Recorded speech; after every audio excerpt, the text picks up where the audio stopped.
Assalamualaikum warahmatullahi wabarakatuh. Waalaikumsalam warahmatullahi wabarakatuh. Gimana Mbak, kabarnya sehat? Alhamdulillah baik, Mbak. Oke, terima kasih banyak Mbak karena telah meluangkan waktunya untuk hari ini. Sebelumnya Mbaknya udah pernah belum melakukan konseling individual? Belum pernah. Berarti ini pertama kali ya Mbak? Iya, Mbak. Oke, sebelumnya izinkan saya untuk menjelaskan apa itu konseling individual ya Mbak. Ya.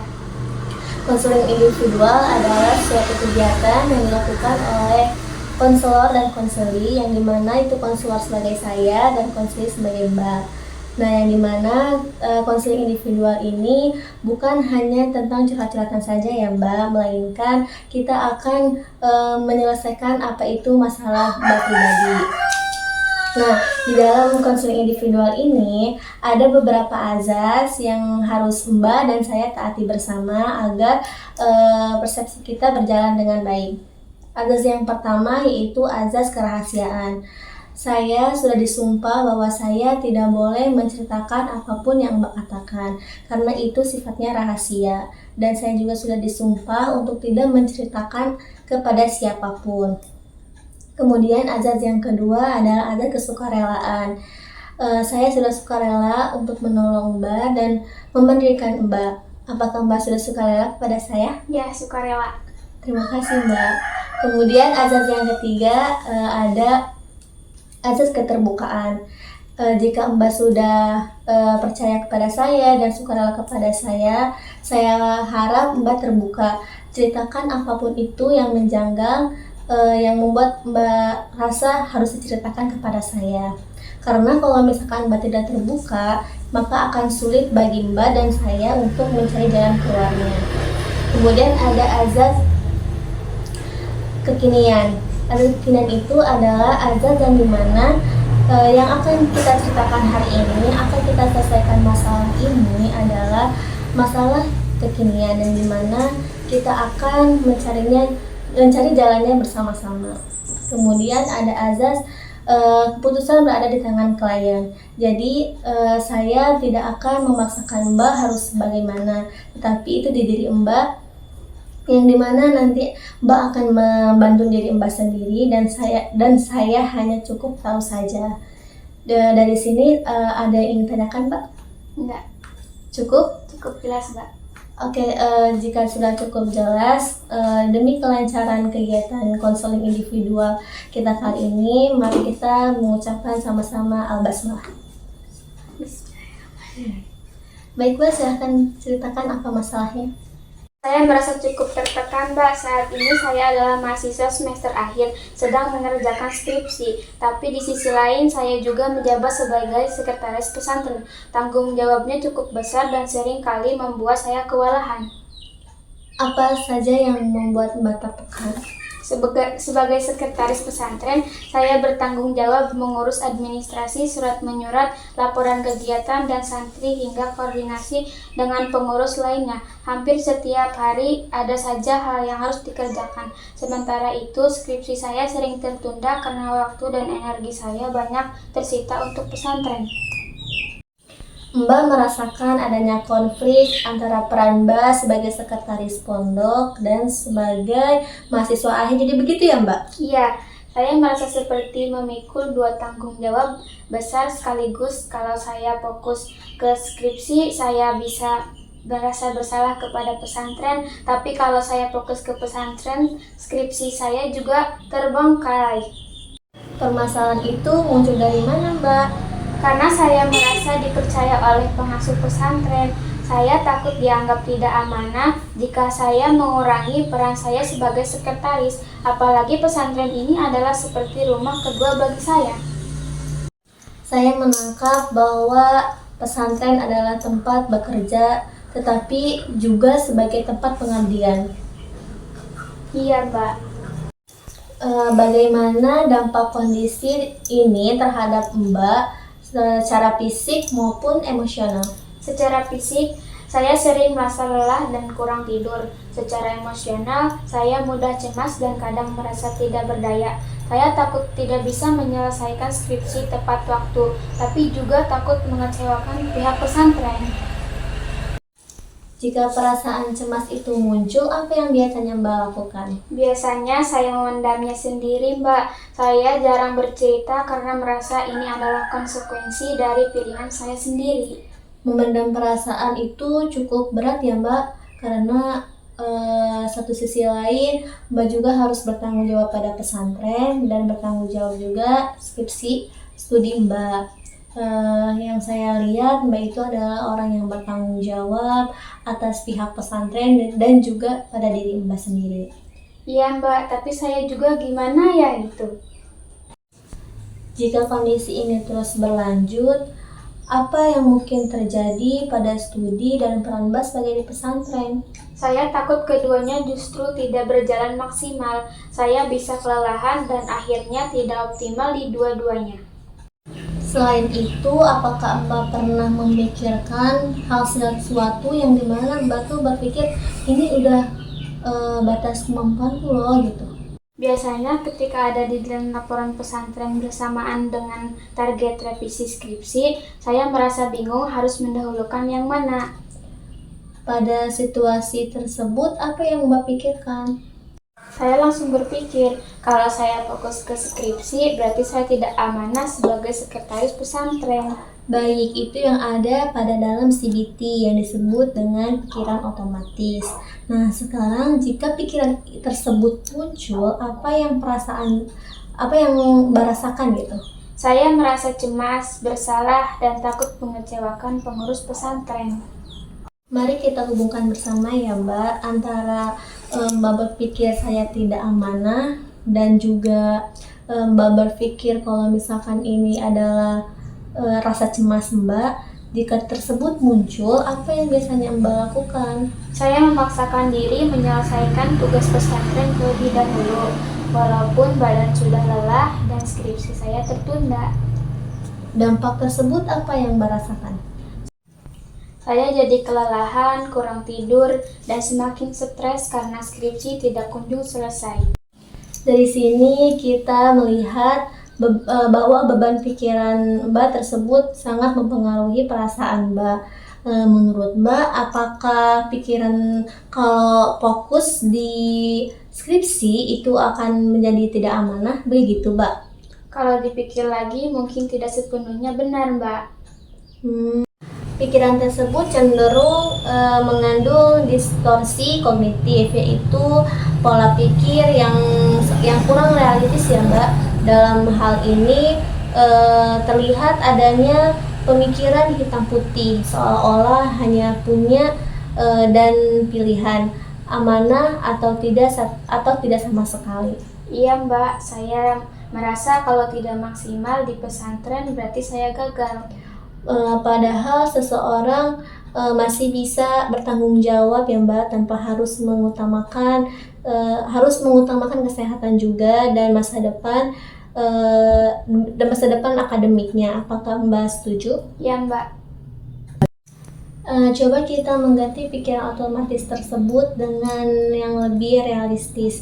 Jika saya bertanya, apa saja pikiran yang menurut Mbak yang realistis? Mungkin seperti saya tetap bisa amanah sebagai sekretaris pesantren sambil menyelesaikan skripsi secara bertahap. Itu sangat baik, Mbak. Bagaimana perasaan Mbak ketika menggunakan pikiran tersebut? Saya merasa lebih tenang dan tidak terlalu menyalahkan diri sendiri. Pikiran yang lebih tenang akan memunculkan perilaku yang lebih sehat. Menurut Mbak, jika pikiran itu diterapkan, apa yang Mbak lakukan? Saya bisa memulai membuat jadwal yang seimbang dan berani berdiskusi dengan pengurus pesantren tentang pembagian tugas. CBT, kemampuan mengenali dan menghentikan pikiran otomatis itu adalah keterampilan yang sangat penting. Apakah menurut Mbak ini mudah untuk dilakukan? Sejujurnya tidak selalu mudah, Mbak. Tapi saya merasa sekarang saya punya pegangan untuk menghadapinya. Itu merupakan perubahan yang sangat baik. CBT tidak menuntut perubahan yang instan, tetapi perubahan yang bertahap dan konsisten. Selama ini bagaimana Mbak mengatur waktu dalam skripsi dan tugas pesantren? Selama ini saya mengerjakan semuanya secara spontan. Jika pesantren membutuhkan saya, langsung mengerjakan. Skripsi pun sebenarnya saya sudah merencanakan waktu untuk skripsi. Pola tersebut berpotensi memperkuat stres dalam CBT. Kita ada menyarankan penjadwalan aktivitas atau yang disebut dengan activity scheduling. Menurut Mbak, apakah itu bisa untuk dijadwalkan tertulis? Iya Mbak, saya rasa itu bisa membantu saya lebih disiplin dan tidak merasa bersalah. Baik Mbak, jadwal itu bukan untuk mengangkang ya Mbak, tetapi untuk menjaga dan merawat diri Mbak supaya Mbak itu menjadi lebih baik lagi. Dari tadi Mbak menyatakan bahwa saya merasa bersalah. Nah Mbak, ketika ada pikiran seperti itu, apa yang Mbak pikirkan pada diri Mbak? Saya merasa egois dan tidak tahu diri. Apakah orang yang menetapkan batasan otomatis itu menjadi egois? Tidak juga Mbak, tapi entah kenapa saya bernilai diri saya lebih keras. Di sini saya ada tulisan, nanti lanjutin tulisan ini ya Mbak, sesuai dengan apa yang Mbak harapkan.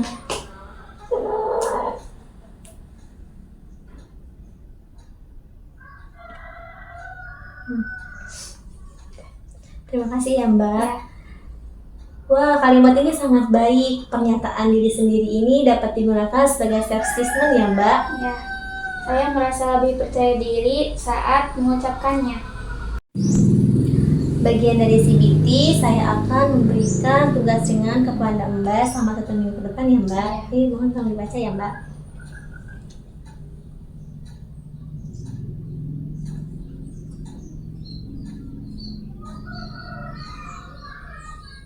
Sudah Mbak. Terima kasih banyak. Gimana Mbak? Mbak bersedia? Baik Mbak, saya bersedia. Baik, jadwal ini, tugas ini bertujuan agar Mbak semakin memandirikan diri Mbak dan terampil ya Mbak. Sekarang saya ingin Anda membayangkan situasi nyata. Jika suatu saat ada tugas tambahan dari pesantren, apa yang akan Mbak lakukan? Saya akan mempertimbangkan kapasitas saya, lalu menyampaikan apakah saya bisa mengerjakan saat itu atau perlu menyesuaikan waktu. Dasar apa Mbak seperti itu? Berdasarkan kondisi fisik, jadwal, dan prioritas saya, bukan karena rasa takut atau bersalah. Oh, jadi itu bentuk suatu kemandirian Mbak ya Mbak? Ya,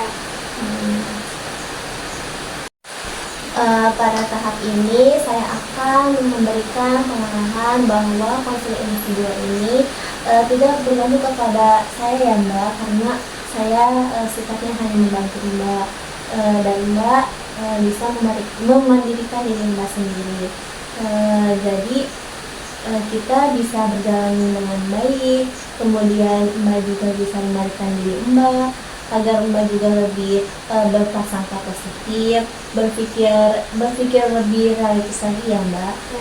Apakah Mbak mengerti dengan tujuan konseling ini? Iya Mbak, saya mengerti. Sekarang saya ingin bertanya kepada Mbak, jika tekanan itu muncul, siapa orang pertama yang memahami kondisi Mbak? Seharusnya diri saya sendiri Mbak. Betul sekali ya Mbak, karena yang memahami situasi kita, diri kita itu hanya diri kita sendiri. Dari kita yang pikirannya sedang penuh, dari kita sedang lelah, pasti itu yang merasakan diri kita sendiri ya Mbak. Ya. Kemudian apa dampak ketika tekanan itu muncul? Apa arti kondisi tersebut menurut Mbak? Artinya saya perlu berhenti sejenak dan mengevaluasi apa yang sedang saya lakukan. Tepat sekali ya Mbak, kita tidak perlu menunggu orang untuk menanyakan keadaan kita seperti apa, karena belum tentu juga kan orang lain kayak mau gitu tuh yang nggak seperti itu kepada kita. Nah, yang memahami kita hanya diri kita sendiri, betul kan Mbak? Itu Sekarang sebutkan satu pikiran rasional yang sering Mbak gunakan. Saya sedang belajar menyeimbangkan tanggung jawab dan saya boleh melakukannya secara bertahap. Oh, itu sangat bagus ya Mbak, karena itu menandakan bahwa Mbak sekarang tidak tergantung kepada saya. Jadi Mbak sekarang punya kemandirian diri Mbak sendiri. Dalam CBT, kemandirian juga berarti bertanggung jawab atas pilihan diri sendiri. Jika suatu saat nih Mbak, kalau misalkan pilihan Mbak tidak sesuai dengan harapan, apa yang Mbak lakukan? Saya akan mengevaluasi keputusan tersebut dan memperbaikinya, bukan menyalahkan diri sendiri secara berlebihan. Oh, baik sekali Mbak. Sikap tersebut sangat penting agar Mbak tetap bisa berkembang tanpa adanya rasa gagal. Sekarang saya ingin memastikan kembali, ketika sesi konseling ini berakhir, alat apa yang Mbak miliki untuk diri Mbak sendiri? Saya punya pemahaman tentang hubungan pikiran, perasaan, dan perilaku. Saya juga punya cara untuk menantang pikiran negatif dan membuat keputusan yang sehat. Dengan demikian, Mbak tidak perlu lagi nih kayak konseling seperti ini lagi. Kalau misalkan Mbak itu udah bisa mengendalikan diri Mbak sendiri tanpa tekanan tersebut. Pada tahap ini, tugas saya sebagai konselor sudah berkurang ya Mbak. Tapi bukan berarti saya tidak mau membantu Mbak, tetapi Mbak juga kan di sini sudah bisa mulai memandikan diri Mbak dengan sendiri. Jadi gimana nih perasaan Mbak setelah melihat kondisi ini? Awalnya agak takut, Pak, tapi sekarang saya merasa lebih siap dan percaya diri. Rasa siap adalah sebuah indikator dalam proses konseling. Saya berkomitmen untuk mengelola peran dan tanggung jawab secara sadar, rasional, dan bertanggung jawab terhadap diri saya sendiri. Bagus sekali Mbak, pendirian Mbak yang cukup sangat memuaskan dalam konseling ini. Pada bagian ini saya tidak begitu untuk banyak mengarahkan kepada diri Mbak, karena Mbak juga sudah bisa untuk mengendalikan diri Mbak. Tapi saya ingin bertanya, menurut Mbak, apa nih tantangan terbesar Mbak selama ini? Kemungkinan besar tekanan akan muncul lagi ketika jadwal pesantren padat dan skripsi mendekati batas waktu. Baik, jika situasi itu muncul, apa yang akan Mbak lakukan secara mandiri? Saya akan meninjau kembali jadwal saya dan menilai apakah tuntunan tersebut realistis untuk saya penuhi saat itu. Tanpa menunggu arahan dari siapapun? Iya Mbak, saya akan memutuskan berdasarkan kapasitas saya sendiri. Sekarang saya ingin Mbak membedakan dua hal antara tanggung jawab dan beban berlebihan. Menurut Mbak apa itu perbedaannya? Kewajiban yang saya jalani dengan sadar, sedangkan beban berlebihan muncul ketika saya memaksakan diri melebihi kemampuan saya. Oke Mbak, sebelum kita benar-benar berakhir, saya ingin menanyakan kepada Mbak, dari sesi konseling ini menurut Mbak apa yang Mbak dapat? Saya merasa sekarang lebih mampu memahami apa yang saya rasakan dan tidak langsung panik ketika tekanan datang. Itu merupakan tanda bahwa Mbak sudah melakukan self reflection, yang dimana itu adalah evaluasi diri tanpa bergantung pada orang lain. Nah Mbak, jika suatu saat nih hal tekanan atau masalah yang serupa, apa yang akan Mbak lakukan tanpa mesti konseling? Saya akan berhenti sejenak, mengidentifikasi masalahnya, lalu melihat pikiran apa yang muncul. Mengapa langkah itu penting? Karena jika saya langsung bertindak tanpa memahami pikiran saya bisa kembali terjebak pada rasa bersalah dan tertekan. Baik Pak, sebutkan kembali tanpa saya bantu ya. Ya. 3 keterampilan CBT yang telah Mbak kuasai. Pertama, mengenali pikiran otomatis. Kedua, menantang pikiran yang tidak rasional. Ketiga, memilih perilaku yang sesuai dengan kondisi saya. Dalam keterampilan tersebut, Mbak sudah memiliki bekal untuk permasalahan yang akan Mbak hadapi nanti, karena Mbak kan sudah mandiri nih. Jadi kan Mbak juga nggak terlalu kaget gitu dengan tekanan yang akan muncul nanti suatu saat. Nah, Mbak, di sini saya ada beberapa pernyataan. Nanti Mbak tolong lengkapi ya sesuai dengan yang Mbak rasakan.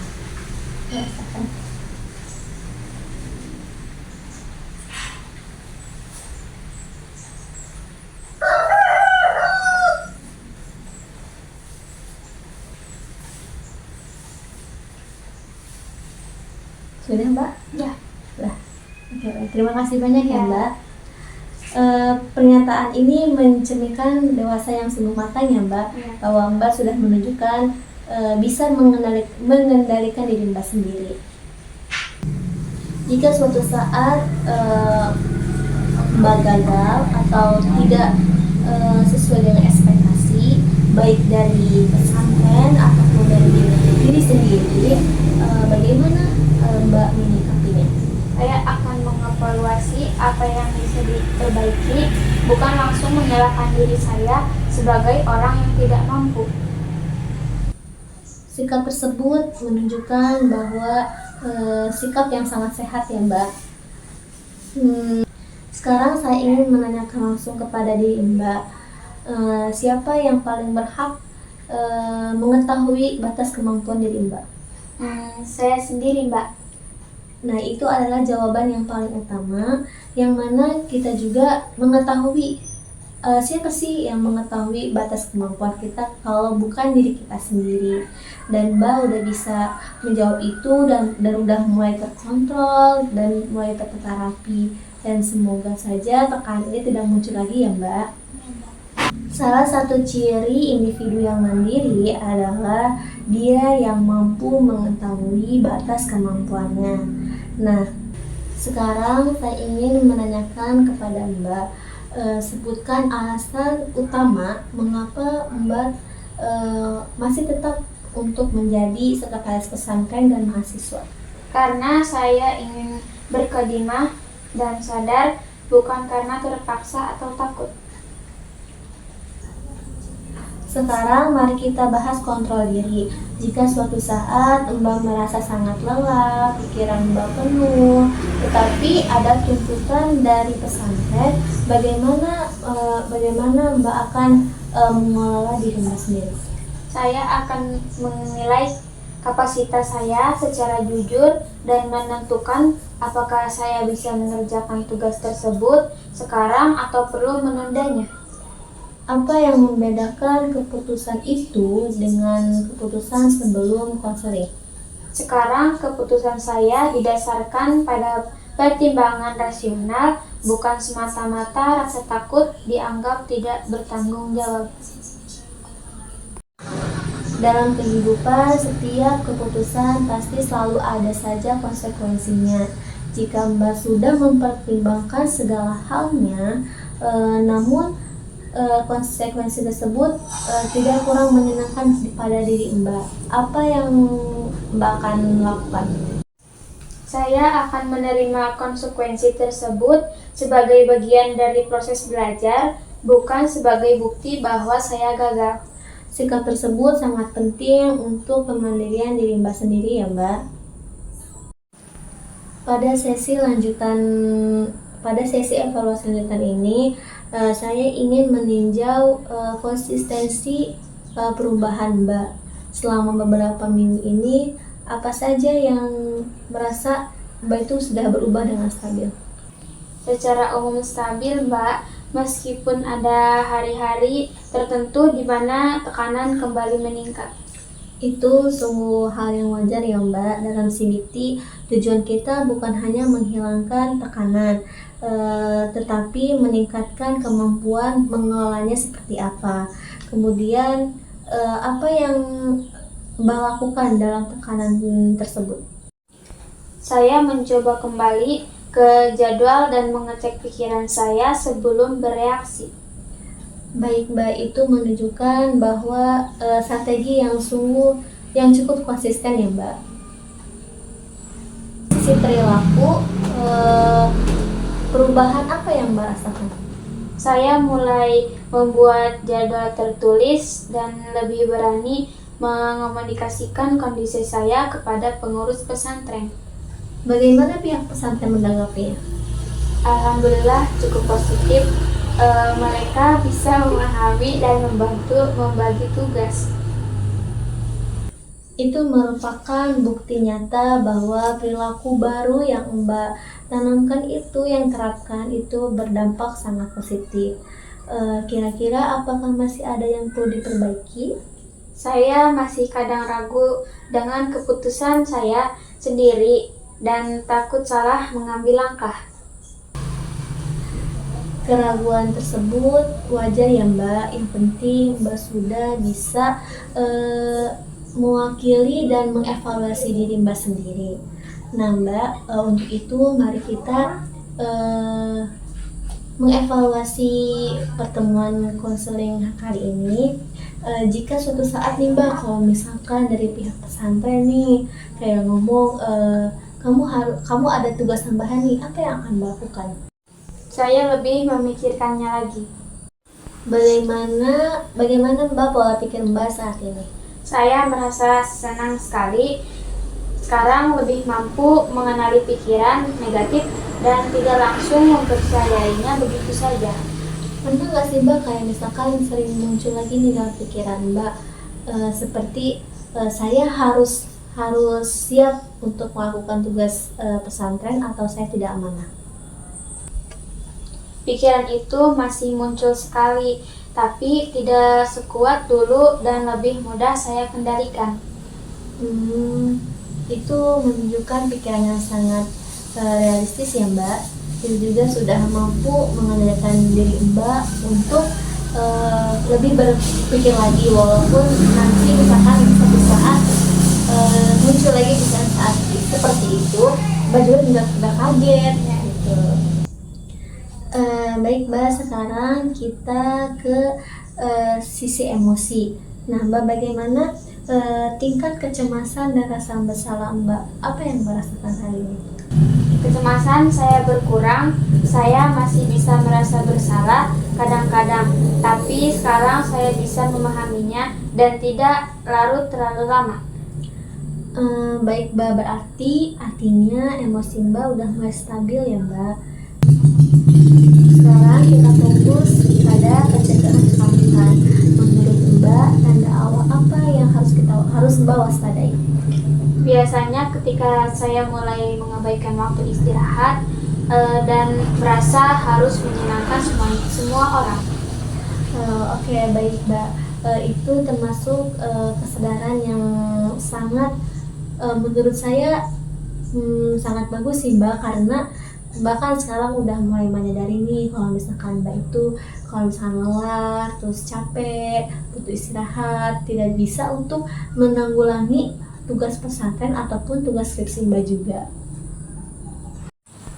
Untuk jangka panjang, menurut Mbak strategi apa nih yang bakal Mbak lakukan? Menjaga komunikasi terbuka, membuat perencanaan realistis, dan tidak menunda evaluasi diri. Baik Mbak, itu termasuk strategi yang cukup baik ya Mbak untuk diri Mbak. Tapi strategi ini jangan Mbak lakukan ketika lagi capek, karena takutnya Mbak berpikir nanti tekanan lagi gitu kan. Nah jadi strategi ini adalah langkah awal yang dimana Mbak nantinya bisa nih untuk menabung tekanan-tekanan yang harusnya Mbak tidak lakukan. Seperti itu ya Mbak. Sekarang saya ingin menanyakan secara langsung kepada Mbak, apakah Mbak masih perlu untuk sesi lanjut konseling? Saya rasa tidak perlu rutin seperti sebelumnya, Mbak. Mungkin hanya sebagai sesi pemantauan. Oke, baik, berarti saya hanya memantau Mbak aja ya, dari sosial media ataupun dari Mbak yang curhat juga kepada saya. Jadi kita tidak perlu sesi konsen seperti ini lagi ya Mbak? Ya. Oke, baik. Kalau misalkan suatu saat Mbak butuh untuk konseling lagi, bisa hubungi saya. Ataupun Mbak ingin mencari konselor lain juga tidak apa-apa, tidak ada masalahnya juga. Takutnya kan kayak pengen apa sih namanya, pengen dengan konselor lain gitu kan Mbak. Itu boleh aja kok Mbak.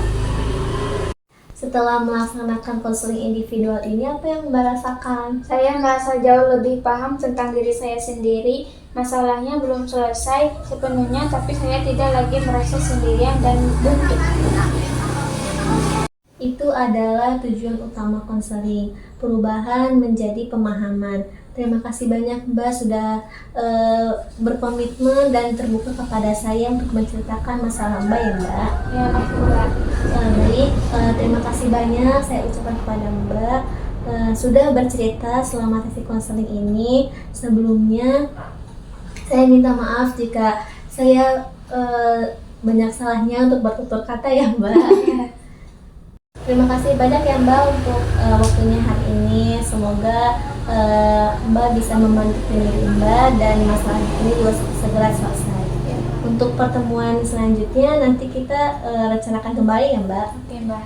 Sebelum kita mengakhiri sesi konser ini, mari kita sama-sama mengucapkan lafaz Alhamdulillah. Alhamdulillah. Baiklah, terima kasih banyak ya Mbak. Ya. Assalamualaikum warahmatullahi wabarakatuh. Waalaikumsalam warahmatullahi wabarakatuh.